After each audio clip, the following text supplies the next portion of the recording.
Good evening, everybody, and welcome to another edition of No Limits. I am pleased to be joined by former Kansas City Royals shortstop buddy Biancalana. Thanks for being on the broadcast, buddy. My pleasure, Scott, and so nice of you to have me. You're very welcome. Just let everybody know out there that number one, this show will run until 9 o'clock Eastern time, so we have a lot of ground to cover. We always appreciate all the input in the chat room. Well, first of all, buddy, let's talk about your baseball career and the 1985 World Championship team. Your manager was dickhouser, quite the guy, Georgebrett, halmcrae, danquisenberry. What was it like having them as teammates, and Hauser as your manager? Well, we had a great team. Obviously, we won the World Series that year, and we were built around speed and defense and great starting pitching. We had just enough hitting to get the job done. Thank God we had Georgebrett on the club.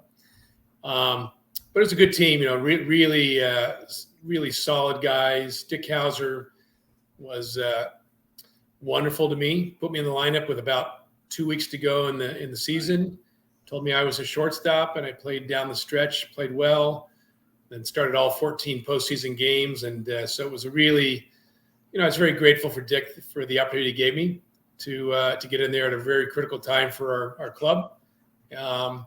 So it was really a memorable time in my life. You can imagine anytime you win a World Series, and growing up as a kid, I never could even fathom playing in a World Series. I never thought about it. I always wanted to play in the major leagues, and I was fortunate to have been able to do that, but never thought about playing in the World Series. All of a sudden we're in the World Series, and it was rather exciting event in my life, you can imagine.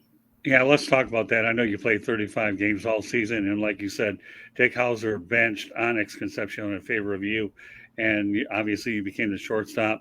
You had like 14 games where you had really no errors, and your batting average wasn't bad, but 278, and your on-base percentage by today's standards was 435 for those people that are paying for it. So, I think that was impressive. But, yeah, let's talk about the World Series. You played 13 to 15 games, and, of course, the team won the American League West over the California Angels. That was quite a stretch run, wasn't it?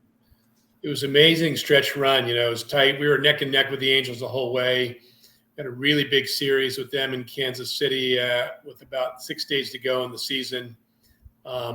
Very intense. When you're in a pennant race, it's, every day is just a really, really big deal. We're playing to, huge crowds. I remember not being able to sleep a lot. I'd end up sleeping on the couch just because I tried to get some sleep. It's pretty intense down the stretch of Major League Baseball season. You just don't get a break. You're going after it every day, day in and day out. Right. I always said the neat thing about the playoffs and the World Series, those are huge games, but you get a day off. You get a few days off during those series to kind of rest up a little bit and get a break. So, but the Angels had a great club. They were managed by Gene Mauch, and they had, I think Reggie was on the team, Doug DeCinces, Bobby Grich, Brian Downing. I think Bob Boone was still catching in those days, and we had some battles. So it was neck and neck all the way to the final day. I think we beat not the final day. I think we beat Oakland on the day before the end of the season to clinch it. So it was an exciting time. Eric Katz out there mentions that don't forget about Brett Saberhagen. No, I won't forget about him. He was an important part. George Eichhorn, I'm going to go through the chat, and then we're going to get to the main event. The Coffins did a great job developing Kansas City as a legit baseball town, no doubt about that. I'm just reading them off to you. And, of course, Will Vogel, a constant contributor. Was there a certain player you modeled your game after? Yeah, being called up and playing next to Georgebrett and having halmcrae on the club, those are two guys that really, in my opinion, played the game the right way and just were kind of an influence on me. This is how you play. You slide hard every base you go into. Even though I was a shortstop, I'll tell you what, I went in there trying to tear up every shortstop that I slid into. I wasn't afraid to get hit myself and really never got hit playing defense. But those two guys they exemplified, in my opinion, how the game was played. George was a real leader on the field. Hal was more of a leader on the field and off the field in the clubhouse. Hal was a guy that was, a lot of fun, really cutting up in the clubhouse and was always in your corner. But, if you needed a kick in the butt, he was going to give it to you. He really would get on guys pretty hard to really get you going. And tremendous admiration for halmcrae. Well, Vogel mentions that he's been looking forward to the show since I posted it. All right, so let's go on to one other baseball thing. I want to really get to what you're doing now. This is really, really important. Let's just talk about basically the rule changes in MLB stemming from the ghost runner, the 3-batter minimum, the pitch clock, the larger bases, etc. Just give me a basic overview on which ones you like and which ones you don't like. Well, I really like the pitch clock. I didn't think I was going to like it, but I realize now I love it.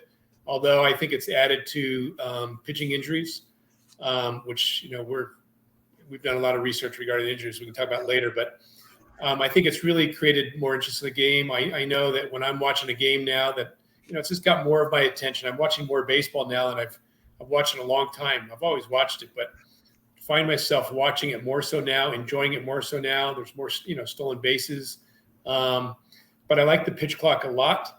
Bigger bases I'm fine with. I think they should change the rule on the disengagements, 3 throwovers to first base or a step off. I think that number should be 4.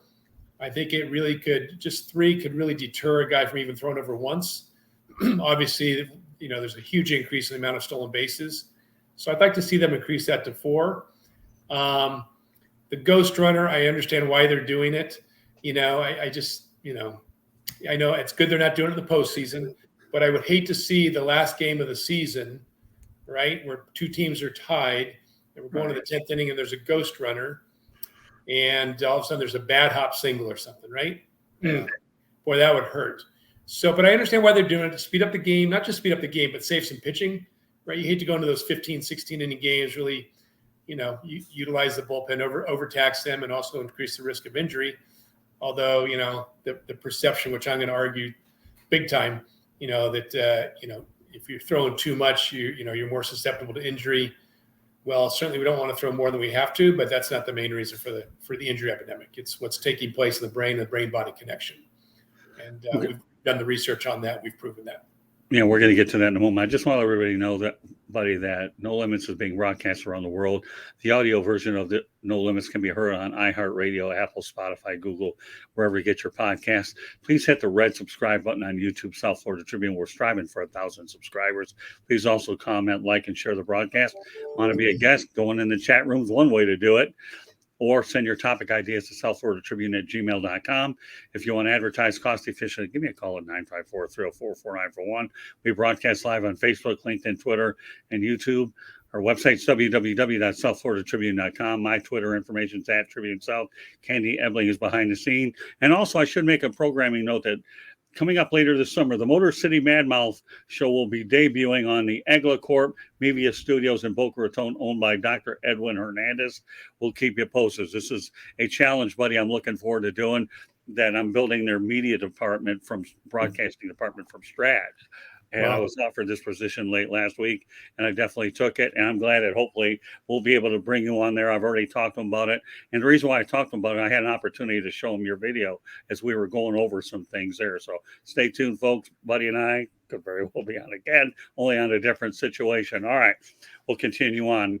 Speaking of the video that I am referring to, buddy, it was the zone motion video. Number one, you're in the video business, got it right. 1 minute and 28 seconds. My goodness, I could get through that. Really good stuff. That was an impressive video. And Ken Bullreich, real quickly, buddy, okay? He says, hello, Scott. Enjoyed watching the Royals back then. Well done, buddy. Look at the fans you got out here. Thank you. All right, so let's go back to the fact that you referred to the 1985 World Series in most pressure-packed games. You talked about your career, how you slowed things down. Why don't you just elaborate on everything that we talk about in that sequence? You talk about the 13 pro, 20-plus amateurs, and motion. I'll let you take the lead on this one since we talked about it before, about what you're trying to get out of this own experience. Sure. So, Scott, even though I was a first-round pick in 1978, I was just somewhat of a very marginal major league player. I could never really figure out how to stay in the lineup on a regular basis.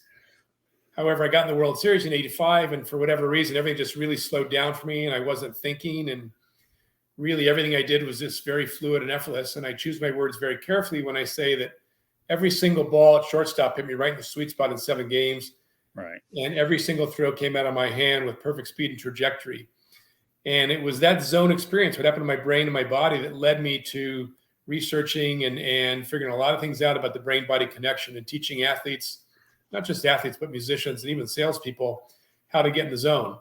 And, if you ask 100 athletes in any sport how they felt when they played their best, if they take the time to think about it, they will mention those three things. If things slowed down, they had more time, they weren't rushing, they weren't thinking, and the motion was more fluid and effortless. So we have quantified what happens in the brain, and more importantly, teach that. And we call it kind of the library of preparation. We all in life, we have these libraries of preparation. We do all the work, and then boom, crunch time comes, and we want to be able to access the library of preparation. Right. And so that's what we teach with Zone Motion. And I've worked with athletes in 13 professional sports, over 20 amateur sports, and done five studies / research projects now. And so we've proven that Zone Motion is the only mental training program that increases performance. It's been proven to increase performance, expedite development, speed up the development, and minimize soft tissue injuries, which is a very, very big thing in baseball, as we know, with pitchers. And I saw that little blurb that came across your screen here a moment ago about a gentleman who talked about the pitching injuries have increased. Yeah, I mean, that's impressive. You know what I found interesting about the reason they've increased. Oh, I'm sorry. What's that? No, I'm sorry. I was going to say the main reason priority is the mechanic over the zone motion process, how information moves through the brain that allows all the muscles to fire synchronistically, therefore providing more fluid motion in the body. That creates a muscle imbalance.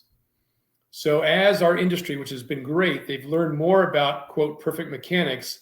However, when they've gone to teach them, right, we've seen an increase in injuries. And the reason is because the mechanic becomes the priority. That creates a muscle imbalance. And you combine that imbalance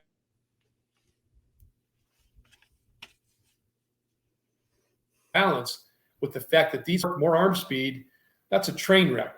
That's what's happening. So we have to make the brain the priority in order to give an athlete the best chance of staying free of soft tissue injuries. Not just soft tissue injuries, but injuries in general, because what happens with this process, with the brain in the proper state, an athlete becomes more aware. They're more likely to avoid situations, make less unnecessary movement, or have less unnecessary movement, which will reduce the chance of soft tissue injuries. That makes sense? Yeah, that is pretty interesting how you talk about that too. Buddy, one of the things that intrigued me was you're able to build this concept off of your World Series experience. And what I also found intrigued when I was watching that video was I have an STP theory, buddy. It's slow down, think, and proceed. And you know what? I began to develop some similarities with the STP theory with a lot of what you were doing. Sorry that we were talking over each other. I just want to make sure the connection sounds so that we're able to get our entire message out. It doesn't happen. So continue on. Did you say traumatic brain? I'm sorry. Brain injury there, I mean. Yeah, what I've been saying is slow down, think, and proceed. It's the same thing. The STP motor oil. Jump a little bit. I go ahead and associate with that brain if you get my drift. Yeah, so I had a brain injury as a kid as well, and had him as an adult as well, which really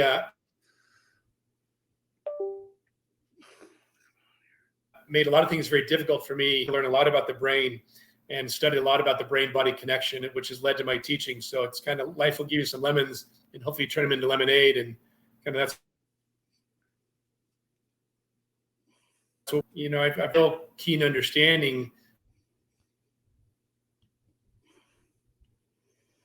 Not just maternally, to be properly aligned so that their full ability can rise to the surface. So the motion that they've practiced, it's in the library of preparation in the middle of the brain, can be accessed. We want to access it. It's one thing, being prepared, right? You're prepared. Then we have to access it, right? Mm-hmm. And a lot of athletes work hard. They're wonderful athletes, tremendous athletes. They understand what they need to do. And all of a sudden the lights go on and they're not able to access their full ability. And that's because the brain-body connection is not working the way it can. They just don't quite understand it. It's not that they're mentally weak, right? A lot of people talk about mental weakness. I don't talk about mental weakness. Right. I talk about really understanding the brain body connection. And so, makes sense? The library preparation, we want to access that library preparation when it's needed. Yeah, amazingly, you talk about that. I've had a couple of concussions when it comes to head injuries, so I can certainly relate about the traumatic effect of brain injuries for sure. So as we go on, so I just want to make sure that we're up to speed on a few things. I know you've worked with salespeople and musicians, right? I assume that that's an intricate part of what you're doing. A big part of, I primarily athletes, but I've done work in the sales world because I'd be working with executives on the golf course, and they'd say, what you're teaching applies to all of life. And so I developed a program to work with salespeople, because we all know we've all been sold to in life before, right? Right. We've all kind of sold to a certain degree, and we know that when someone starts to nudge us or push us, it causes a little resistance, and then there's a lack of empathy in the relationship. A little distance occurs.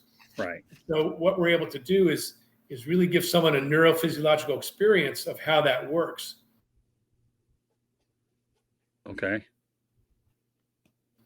And then train them to make pathetic state their default state. They become more connected to the person that they're selling to, or who is selling to them. Right. Okay. And the off the field benefit of zone motion, we've seen, years ago, Scott, when I brought this out 16 years ago, I had no idea that it would have as much of an effect on a human as it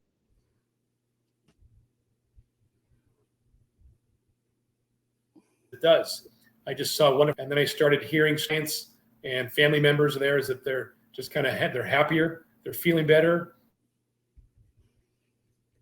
Okay. Motion state. So we saw that there was an increase in theta, which actually increases serotonin and oxytocin, two feel-good chemicals. Across the board with a student athlete who's not benefited in the classroom as well.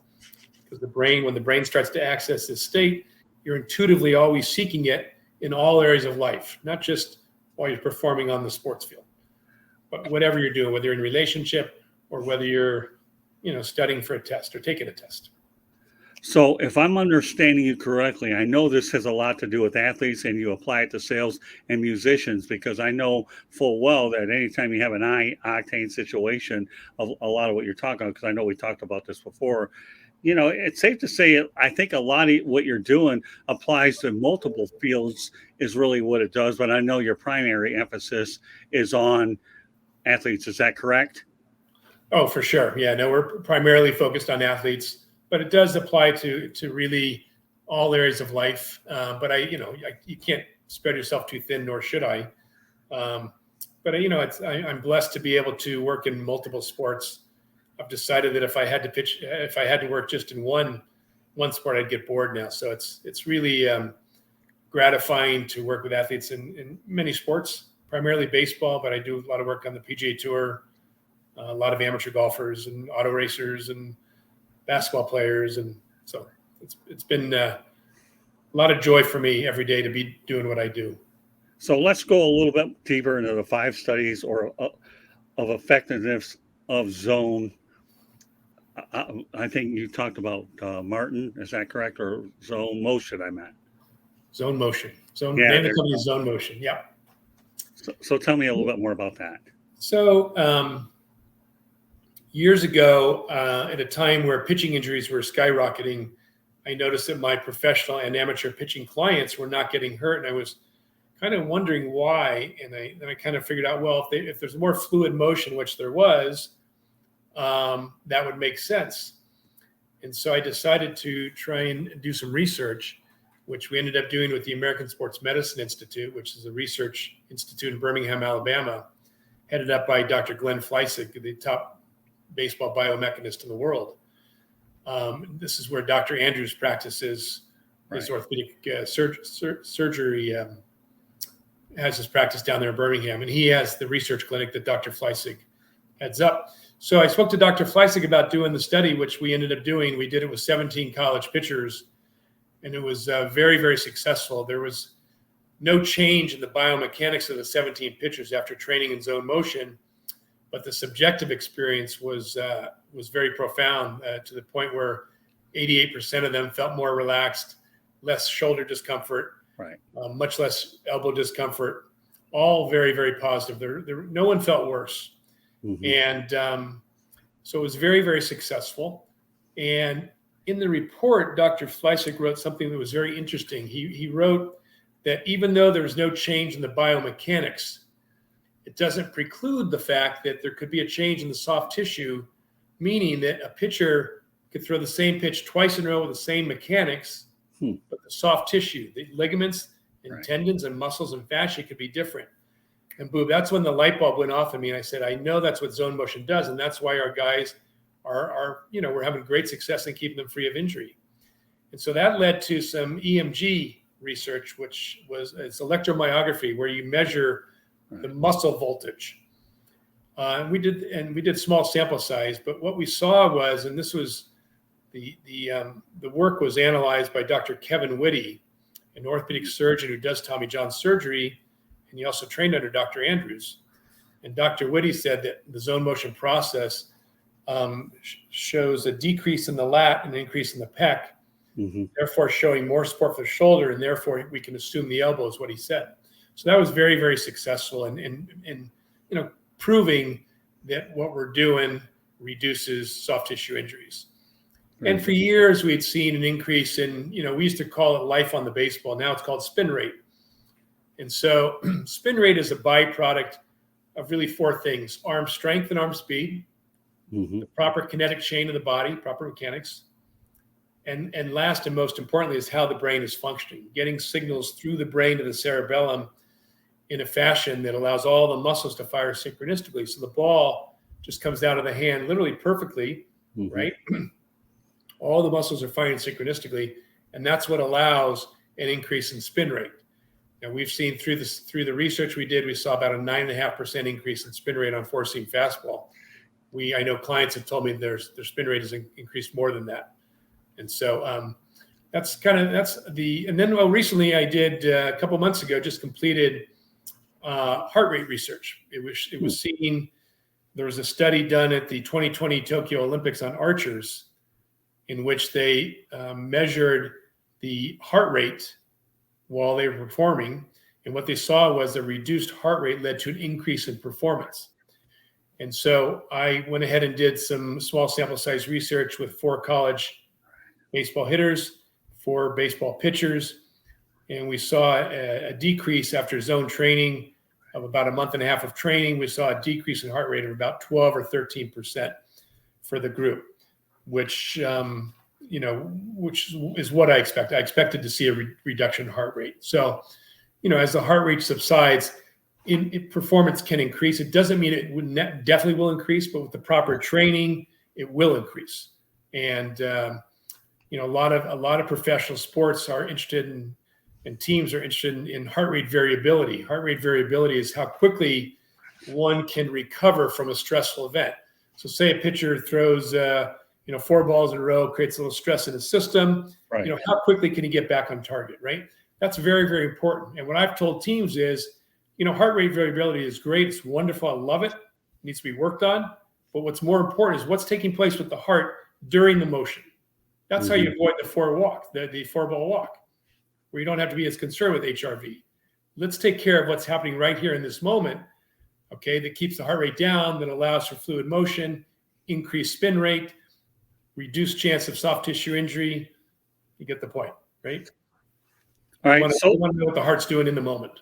So when we put your research, buddy, in perspective, okay, I know we've got a lot to chew on here. What is it, the one thing that you want most people to take away from all the research that you've done on zone motion? Or 2 things? Well, the main thing is that zone motion, right, increases performance, expedites development, and reduces the chance of soft tissue injury. Now, if I tell a scientist that, and he looks at all my research, he's going to say this is hogwash because it's not peer-reviewed research. And I'm going to say, you're right. It's not peer-reviewed research, which I don't care about. We just care about helping the players, right? We care about helping the players, helping the teams, and keeping the players as healthy as they possibly can be, right? There are a lot of careers that are ending because people are more focused on velocity and mechanics, which are very, very important. I'm a huge fan of velocity and mechanics. but not at the expense of the way the brain functions, right? We want to make sure the brain is in the right state. And then you go to turn up velocity and you go to integrate the proper mechanics, and which we teach the integration process, right? Coaches don't have to do anything different. The players just need to be in the zone when they're working on, when they're developing and performing. Okay. So what I'm going to do here, and I know this is a really interesting subject, it really is. When we put things in perspective, we talk about the methodology that is backed by science, is what we talked about, right? Correct? Yes. And then we talk about that it expedites development, enhances performances, minimizes soft tissue injuries, and only significantly prevent mental training program. Is that correct? When we summarize it per perspective? I wouldn't say it's the only significant mental training program. It's the only mental training program that I know of that has been proven to do all of those things. We can use technology to prove everything that I've stated through EMG, spin rate, and the length of time it takes to develop and make changes for an athlete, to make those mechanical changes that an athlete often needs to make. Okay, I got some good comments in the chat. You're ready for these? These are really, really good, buddy. George Icor, what do you think is wrong with the mental situations facing players like Tigers outfielder Austin Meadows? Okay, I'm not familiar with what he's going through right now. If they want to expand on that, I can comment. Okay. Better. Next thing, all right, George, expand on it. Well, do you think any athletic trainers on a big league level in baseball or in other sports, buddy, do you work with any of them? No, I work with the athletes. I'm open to consulting with teams. We're going to make that part of our model. They're teams that have been very interested for a long time. I think they, in the scientific world, people are very concerned about peer-reviewed studies, which I don't have yet, and probably not going to do anytime soon. We may do a little more research. We're open to team-sponsored research, which we would love to do. Well, Vogel, did you ever consider getting back into MLB or minor league baseball as a manager, hitting coach, or something else? Yeah, I'm very interested in helping a club access the zone so that they can, again, speed development up and enhance performance and minimize soft tissue injuries. So I'm extremely interested in consulting with teams in that capacity, for sure. One of the things that was really impressive about your website, and folks, you'll have an opportunity, buddy, to mention it on the back end of the show. But one of the things that really amazed me was the testimonials that you had. I'm going to mention some of the ones that stood out to me. One, Georgebrett, you talked about helping him on the driving range, which is pretty good. Not like he needs any help with his spring on his swing anyways, but you had Georgebrett, Adam Ottavio of the Mets. I'm just going to list them, and then you tell me the ones that stood out. Jeremy Affeldt of the San Francisco Giants, Austin Davis of the Boston Red Sox. You helped Matt Cain with the San Francisco Giants. He had a perfect game. That was one that really, really stood out. Brad Markey of the Chicago Cubs, mental, mechanical sides of pitching. Jake Patrica and Milwaukee Brewers. Charlie Hoffman, four-time PGA tournament winner. Dr. Stacy Bocchino, Morris Lukowichnhl of the Winnipeg Jets, who's retired. Scott McCarron, PGA Senior Tour Director, was rediscovering his youth on the Senior Tour. And then you also mentioned Benny. All right, I mentioned a lot. Tell me the ones that stood out in your mind and what you were able to do. Yeah, well, Scott McCarron is a great one because Scott came to me right when he turned 50 years old. He was going on the Senior PGA Tour. And Scott was a guy who had done a lot of good things in his career, not just, on the course, but in caring for himself. He was kind of, I look at Scott as being a kind of a non-problem case. It wasn't like he was going through a really difficult mental situation. He was just going on the Senior Tour and wanted every advantage he could get. So we worked together, and he ended up winning 11 tournaments in the next 4 years, over $9.5 million. 11 golf tournaments he won in 4 years. That was a great one. Another story that I love was one of my first major league pitchers. One of my first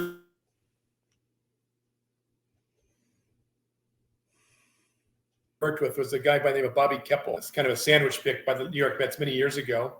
Okay. And got to AAA, a few cups of coffee in the big leagues, but was really struggling in AAA to the point he had a 5.45 ERA over the course of 4 seasons in AAA, and had decided to retire and go to work for his father's landscaping business.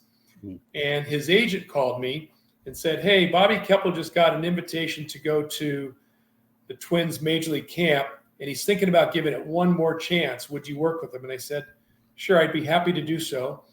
And so we worked together. And he went and had a pretty good spring training and was sent to AAA, where he ended up having a 2.45 ERA, 3 points below his 4-year career average in AAA. Wow. Got called up to the Minnesota Twins, and his first 14 1/3 innings were scoreless. And then his first major league win, listen to this, came in game 163, not 162, 163. It was a one-game playoff with the Detroit Tigers to see who was going to represent that division in the playoffs. He got the win. They sold his contract to Japan. He went and made about $3 million over the course of the next 3 years. He was going from a landscaping job to putting $3 million in his pocket the next 3 years. Basically came out of retirement. That's a story that I just absolutely love. Yeah. And I love this. I love the Brad Markey story, although Brad is a retired minor league pitcher. Brad was another non-problem case, really solid human, solid individual, was stuck in extended spring training. He was a 5'10" right-handed pitcher. If you know anything about pitching, 5'10" right-handed pitchers, the deck is stacked against them every day they go on the field. Really? But Brad was a solid guy. I actually knew him in high school, and he called me and said, "I think you can help me." And we worked together. And a few weeks later, he got moved to A-ball out of extended spring training, did extremely well. A few weeks later, he got moved to high A-ball and finished the year there and ended up with the second lowest whip in all of baseball behind Clayton Kershaw. No kidding. Right? That's a non-problem case. Now, quite often, people think that what I do is for, quote, a problem case, someone with the yips, or someone who's, quote, mentally weak or whatever it is. That's not what zone motion is about. Zone motion is for any athlete who wants to access their full ability at any given moment. Every athlete wants that. I certainly did. I had no idea how to do it. I was out of the major leagues 20 months after my zone experience in the World Series because I didn't know what happened in my mind and body that allowed me to play so well. You bring up that game 163. That was painful, man. I'm telling you. Oh, you were a Tiger fan.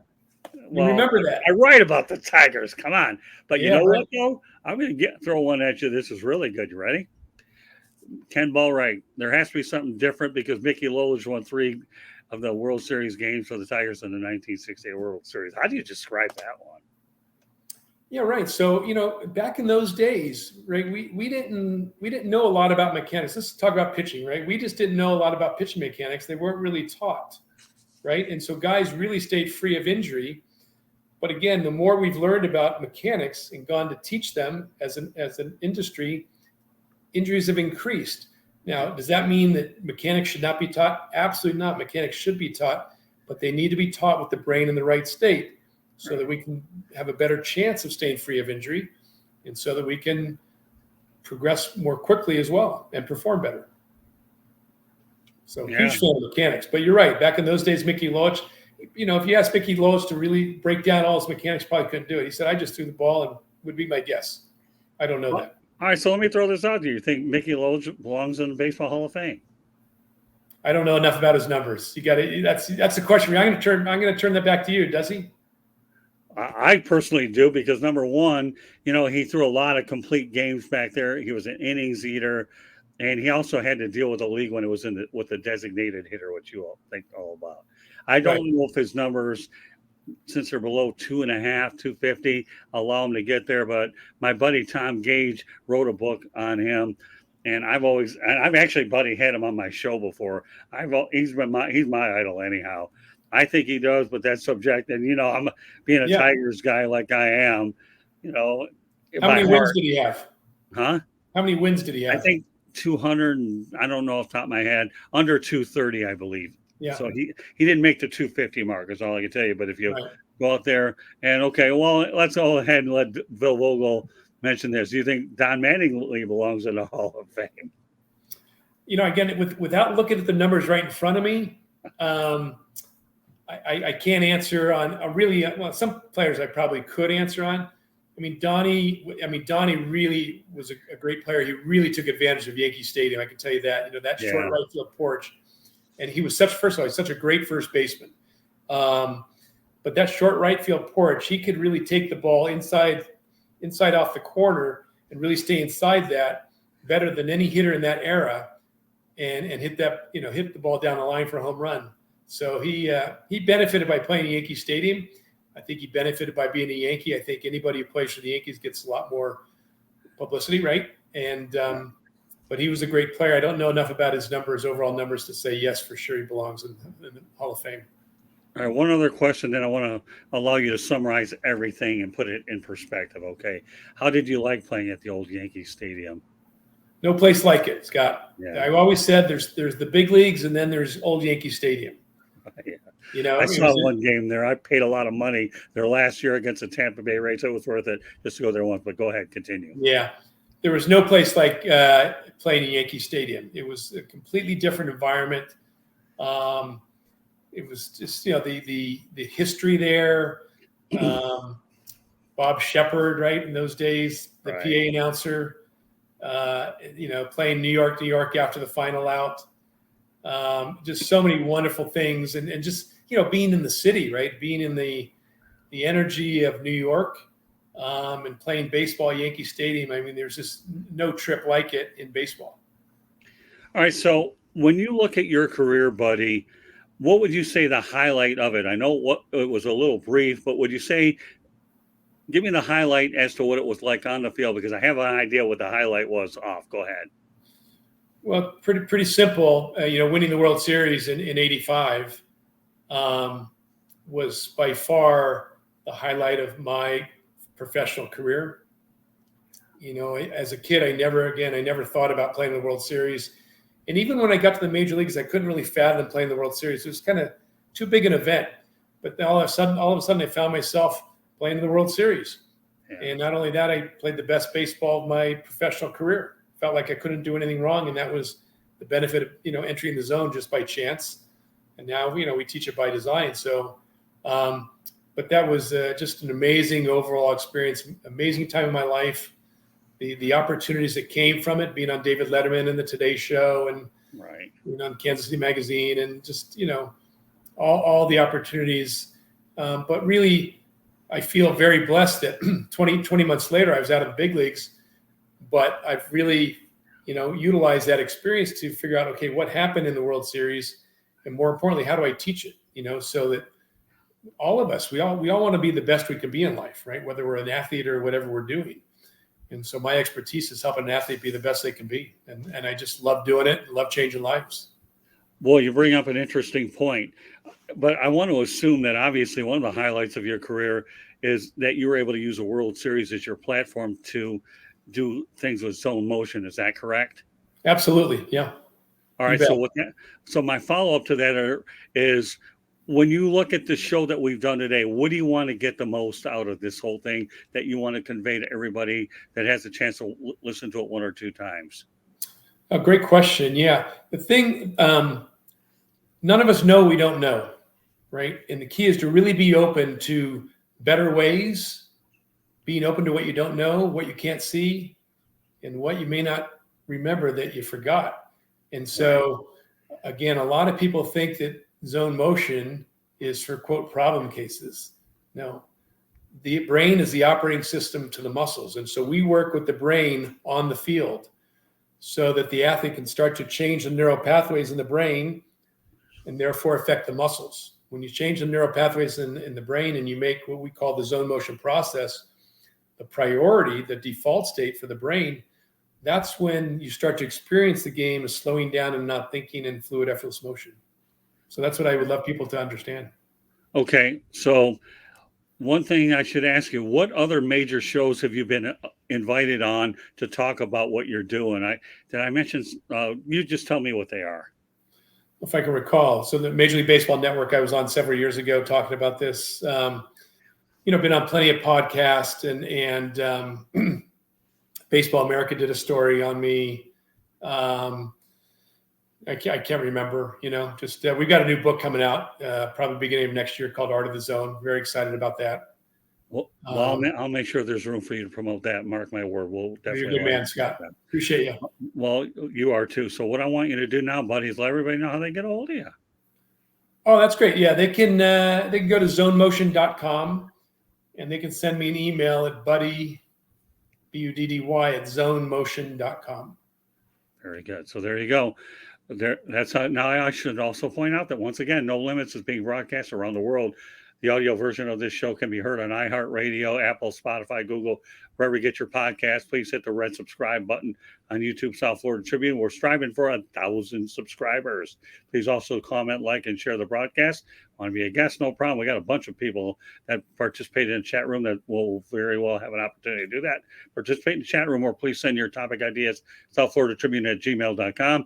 If you want to advertise cost efficiently, call me 954-304-4941. We broadcast live on Facebook, LinkedIn, Twitter, and YouTube. Website, www.southfloridatribune.com. Twitter, @Tribune South. Candy Ebling is behind the scenes. Coming up later this summer, the Motor City Mad Mouth Show will be debuting on Egla Corp Media Studios in Boca Raton, Florida, owned by Dr. Edwin Hernandez. We'll keep you posted. I have been named the director of broadcasting for the company, and part of the agreement was I'd have my own show, and that's something I'm looking forward to doing. And I think it's really important too that, you know, when you talk about something as unique as this one is here, buddy, I'm just so glad we had an opportunity to get this out there. And I should point out, though, that when I mentioned LinkedIn, I had the good fortune of meeting Buddy Biancalana on LinkedIn. So for those of you in the professional business, get out there and get on LinkedIn. So, Buddy, I want to thank you very much for joining us on tonight's edition of No Limits. Any last thing you want to add? No, just I appreciate you, Scott. Thank you so much for having me. And yes, we met on LinkedIn. LinkedIn is a great platform. I encourage people to go to LinkedIn, and I'd love to connect with more people on LinkedIn. So if you'd like to connect with me on LinkedIn, please do so at Buddy Biancalana. Very good. Well, you have a great story, and I think the one thing about it is you have something that so many people don't realize. And I think the most important thing, Buddy, that's important is we let everybody go out there and bring awareness to it. And I'll do everything in my power to diligently promote it. Go ahead. Can I also mention to connect with me on Instagram? That would be great. Absolutely. Mention everything. You know, well, for that matter, mention Twitter. And I'm on Twitter and Instagram. Yes. Atta boy. You got it. Might as well do it. So meanwhile, thank you everybody for joining us on this edition of No Limits. On behalf of Buddy Biancalana, the 1985 world champion for the Kansas City Royals, got a ring. Got to get that in there. My name is Scott Morgan, out the Motor City Mad Mouth. Thank you for joining us, and we will catch you on tomorrow night. We have a doubleheader, 108 Stitches baseball talk and Inside the Pigskin. Good night, everybody.